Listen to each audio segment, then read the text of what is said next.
What is going on, people? Welcome back to my YouTube channel for another trading video. Now today it's going to be something a little bit different than what I've been posting. It's going to be about psychology and emotions and something that's not on a chart that can really help or hurt your P&L. I've been posting a lot about my trading recaps, how I'm getting into trade positions, talking to you a lot about technical analysis and things of that nature.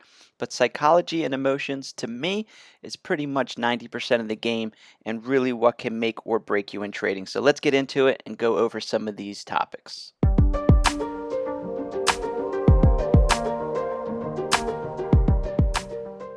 Now, as always, if you like what I'm doing here, just give it a like and a thumbs up so I can get it out to other traders. And if you really like what I'm doing, make sure to subscribe so that you don't miss out on any future content. Now, the reason, in my opinion, that emotions come into trading is because we're dealing with probability. We're trying to predict the outcomes of an event. And in this case, we're trying to predict the exchange rate on any given currency pairs. Is it going to go up? Is it going to go down? We're trying to predict the outcome of that event. And honestly, no trade, as you know or should know, is ever 100% guaranteed to move in our favor. We have strategies and systems that create our edge, but even these systems are not foolproof. Since we cannot know outcomes for certain, emotions will always be present for many traders. That is why a properly tested strategy, proper risk management, and self-discipline are crucial to long-term success and potential profitability in any financial market. Now, how probability and emotions arise in trading. First off is the setup. The first emotions arise when we initially are deciding on taking a position. Trading is honestly very boring. We're sitting around, we're waiting for the market to move, we're waiting for setups, and honestly, good trading is boring. So when we see a potential setup arise, the excitement of action starts to kick in. Like I said, you've been sitting on your hands, so you're like, oh my God, I might be finding a trade. Excitement starts to build up in you, the excitement of action, and FOMO, fear of missing out. I need to get in this trade. I don't want to miss it. I've been sitting around. I've been waiting for a good setup. Now I want to get in this trade. And now your heart starts to move a little bit. Maybe your adrenaline, your endorphins start to kick in. You're starting to get that feeling like, wow, this might be a trade setup and money might be potentially coming my way. But what you need to start asking yourself are these questions. Is this a probable setup? Will this trade go in my favor? Will this trade go against me? And this is where a proven system should help keep your emotions in check and keep you neutral. The setup will let you know whether or not you should be entering into this position, and that's why it's important to follow it to a T. Because, like I said, you have to follow your edge. Are you following your edge? If the setup doesn't meet your system's edge criteria, it's got to be a non-trade. You have to continue sitting on your hands, no matter how boring it may be. That is the first step to managing your emotions and maintaining profitability. However, if the setup does meet your system's edge and it is a probable setup, then the next step is to use proper risk management. It has to be implemented into the setup. If you have managed to competently assess and implement these first two criteria, then your emotional meter should be low. Is it a good setup? Yes, check one. Okay, what's my risk percentage? 0.5%, 1%, 2%. That's all about your strategy, your risk tolerance, and your risk appetite. But again, check one. Is it a good setup? Yes. Step two, did I put on proper risk management and I'm not over leveraging? Yes. Now, doing that right away, your emotion should be baseline because you're following your system and you're following probabilities and statistics. Keep your emotions low by keeping it simple and following your system. Now you have to navigate your emotions because as the trade evolves, so can your emotions. Is this trade moving in my favor?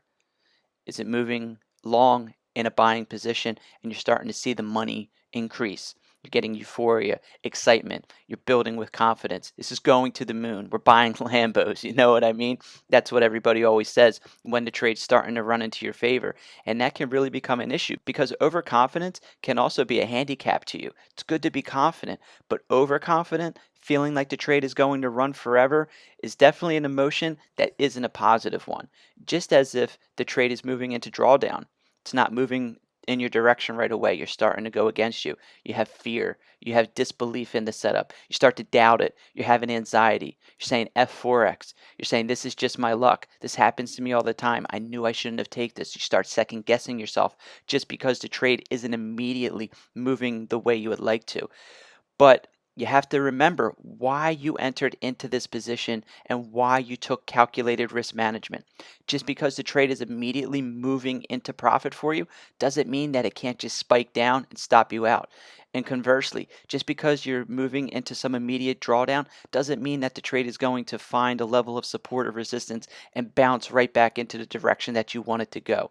You have to remember why you entered into this position, why you took calculated risk management, and keep your emotions in check and know that you are playing the game of probability. Now, there's another thing that comes into navigating emotions as the trade is moving. It's fear and it's also greed. Will this trade exceed my target? That's an emotion of greed, feeling like this trade is moving great for me and it's going to run forever. Maybe I could get more money out of it. That is where greed is an emotion that we have to keep in check. Just as much as, will this trade fall short of my target? Do I need to pull out of it quickly? Is this going the wrong direction? Do I need to cut my losses? We have to remember, back to the previous slide, why we took this trade, and that moving our take profits and or our stop losses is only going to affect our overall statistics and probabilities of our trades as we look over them over the long haul. You have to keep your take profit where your system says to keep it, and you have to keep your stop loss where it is as well. Don't move your target just because it's running on you. If your system says to take it at a certain point, that's where you got to take it. You have to stay consistent. If your stop loss is to take it when it hits here, you have to consistently do it, because moving your stop loss can only increase your losses, and moving your take profits could potentially keep you from hitting a winner. You have to stay consistent. We also have to stop looking at the P&L. Stop looking at the money as the trade is running. I'm guilty of this too. Everything that I'm talking about in this slideshow and in this presentation is geared to myself as well as everyone else that is watching this. I am not a perfect trader. I am not a guru in this market. So everything that I'm telling to you, I'm saying to myself. And the big thing for me is this one right here. Stop looking at the money. If you look at my streams, I'm saying a lot. Oh, I'm up $100. I'm up $300. I look at the money too much, and that can really affect me, as it can affect you. We got to stop looking at the P&L. Continue to look at the charts. Continue to look at structure. Follow your trade management and see the trade through without putting any undue emotions onto it, like looking at the P&L and looking at the money running. Your system's trade management needs to be your compass for your exits and your take profits. Am I taking it at 2R? Am I taking it at 3R? Am I scaling out? Am I scaling in? Am I doing this? Am I doing that? Whatever your trading plan says, use that as your compass, because sticking to it and having a trading plan that tells you exactly what to do at the exact moments of time in your trade keeps your emotions in check, because now you're not relying on the fly determination of the trade. You know that if it hits 2R for 4% like I trade, bang, I'm out of the trade. I'm booking my profits. I'll see you tomorrow. If it says take half off at 2R, if it says take a 1/4% off at 2R, if it says take it at 3R, if it says this or that, whatever it is, as long as you stick to it, that is the best way of keeping your emotions, your fear, and your greed in check, is by having a solid trading plan with take profits and exits. Now, on the plus side of probability, probability can show you a lot of growth by sticking to consistency. Consistency comes through repetition. You have to manage your overconfidence when you're on a hot streak. You hit a couple trades in a row, the count's starting to grow, you're feeling great. You have to make sure that you're still maintaining your edge for your entries and your take profits. Don't get jumping into anything just because you think you're reading the market well. Don't go extending your take profits just because you're on a hot streak. You have to make sure that you're staying specific to your plan, and you're also staying specific to your risk to reward ratio, because the risk to reward ratio is so valuable. You can see on the left where I have this chart, and this comes into the myth of win percentage. You don't have to win every single trade to be consistent. As you can see, if you go for a 1-to-1 risk-reward ratio, your break-even win rate is 50%. You win one, you lose one, bang, you break even. If it's 1-to-2, it's about 33%. If you lose 6 out of 10, you can still be break-even to slightly profitable. The point that I'm trying to drive home to you is that you don't have to win every trade when we're playing probabilities, when we're playing statistics. You have to just stay to your risk to reward ratio. You have to make sure that you're risking a consistent percentage, lot sizes to your trading strategy and to your risk tolerance and appetite. And you have to make sure that when you're in a hot streak, you're not over leveraging. You're staying consistent and you're using, like I said, the right risk percentage, right risk tolerance, and not changing it up just because you're on a hot streak. We're playing a long game. And just as much as you can get on a hot streak and start hitting a lot of wins in a row, and that can lead to overconfidence, and that needs to be managed. We can also get on a losing streak. And that's where we have to deal with the emotions that come in with losses. Again, just as much as you can get overconfident and feel like you're the greatest trader in the world, can also feel like you're the worst trader in the world. And when you're dealing with losses, we're compounding our emotions instead of our capital. We're dealing with self-doubt. We're thinking that we're never going to get this, that it isn't right, and we're doing something wrong. But the key is to stay on the edge for the entries and to take profits just as much as when you're winning, when you're losing as well, because probabilities tell you that you're going to go through streaks of wins and losses. But as long as you consistently stay on your edge, take the right entries, stick to your take profit scenario, it's going to turn out for you. You can't go system hopping. You have to ask the question, is the system failing you, or are you failing the system? Are you staying true to what your system is telling you to do every time? Are you taking the right entries, right stops, right take profits, not moving it? Doing these things can help you go from a losing streak right to a winning streak. Just like I said previously, the risk to reward ratio. So that's why it's important to focus on the long game. Don't over leverage also because you're in a downturn. I need to size up and get myself back with this one trade. It's not about one trade. It's about taking good, consistent trades over the long haul, using risk to reward ratio. It's about using the right risk percentage over and over again, the right risk tolerance, and again, just playing the long game. We're dealing in probabilities, and just because you're having a losing streak doesn't mean that you need to change things up. You need to stay consistent because probabilities can quickly turn in your favor when we're using correct risk to reward ratio, lot sizes, and staying on our edge. It's all about your edge, and probabilities can turn up quick for you. Now, here's some additional tips and tricks, things that I wish I knew, and even things I still do now in some extent. Sitting on your hands is a great way to increase your P&L. You don't want to take every trade that comes your way. You want to have good judgment. And sometimes sitting on your hands, as much as it may suck when you're winning or when you're losing because you want to get back in it for either reason, sitting on your hands is a great way to increase your P&L and wait for the trade to come your way. I think it's Warren Buffett, and he says that you don't have to swing at every pitch. The trick in investing is to just sit there and watch pitch after pitch go by and wait for the right one in your sweet spot.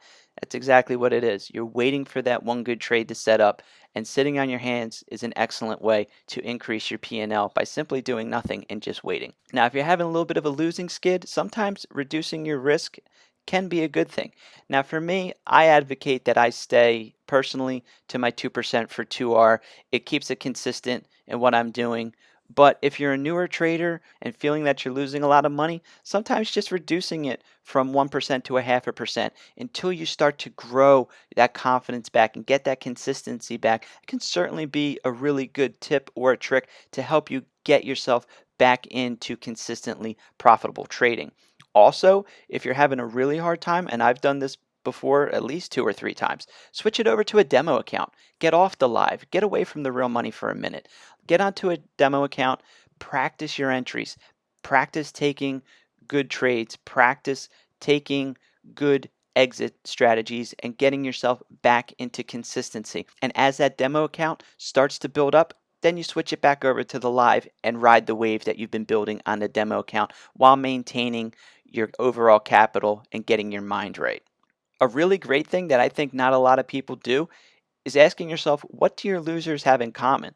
All too often, we're looking at our winning trades and seeing what we did right, but you're going to find a lot more value, in my opinion, looking at your losers. When I looked over my first quarter this year, I realized that 80% of my losers came from Friday, and that pretty much all of my losses came from counter trend trading. So what did I do? I stopped trading Fridays. Now you guys see it. I trade Monday through Thursday, no Fridays. I also reduced how many counter trend trades I take. I still do take some, and I've figured out a way on how to wait for them to set up so that I can confirm that they're going counter trend. But for the most part, you know that I'm always saying stay with the trend, stay with the trend, stay with the trend. And the reason that I found that out is because I went back and looked at my losers and saw what they had in common. Another thing that can really help you out is talking with fellow traders. We all go through the same things, the same emotions, the same ups, the same downs. Even the best traders in the world are having losing streaks. It happens. This is probabilities. This is trading. If you have a mentor, if you have a trading coach, reach out to them when you're doing really well and tell them, hey, I'm doing really good right now. What can I do to make sure that I don't get overconfident and don't get myself into some trouble because I'm winning? And inversely, talk to them when you're having a downturn. Hey, I'm not doing so hot. What should I be doing? Do you have any tips that can help me try and get myself on the right track? Again, just because you're winning doesn't mean it's going to last forever. And just because you're losing doesn't mean that's going to last forever. The idea is to stay balanced through it all. You also have to accept where you are in your trading journey. Are you new to this? Is this something you've been doing for a couple years? Are you a professional that's been doing this for 10 years? Wherever you are in your trading journey, there's going to be different peaks and valleys. If you're new, wide swing of emotions, ups and downs, because you're new and you're trying to figure this out. If you're someone like me who's been at it for a couple years and you're pretty good with your technical analysis, but you still struggle here or there with finding consistency because of your emotions, that's where you are. You have to accept that and don't force yourself to feel like you should be somewhere else because of the amount of time that you've put into the market or the lack of time you put into the market. Everybody moves at their own pace, and accepting and understanding where you are in your trading journey is a great way to keep you focused and level headed. And lastly, you've just got to stay with it. You have to have the emotional fortitude to deal with the highs and lows of trading any financial market. If it was easy, everyone would be doing it. It's cliche, but it's true. Trading financial markets is extremely difficult and most likely going to be the most difficult thing that you've ever encountered or attempted in your life. But the rewards and the other side of it, when you actually get it right, when you put it together, when you stick to your strategy, and when everything starts clicking, the rewards are absolutely worth it and can change your life and the life of everyone around you for the better. So you have to stay with it and keep going no matter what.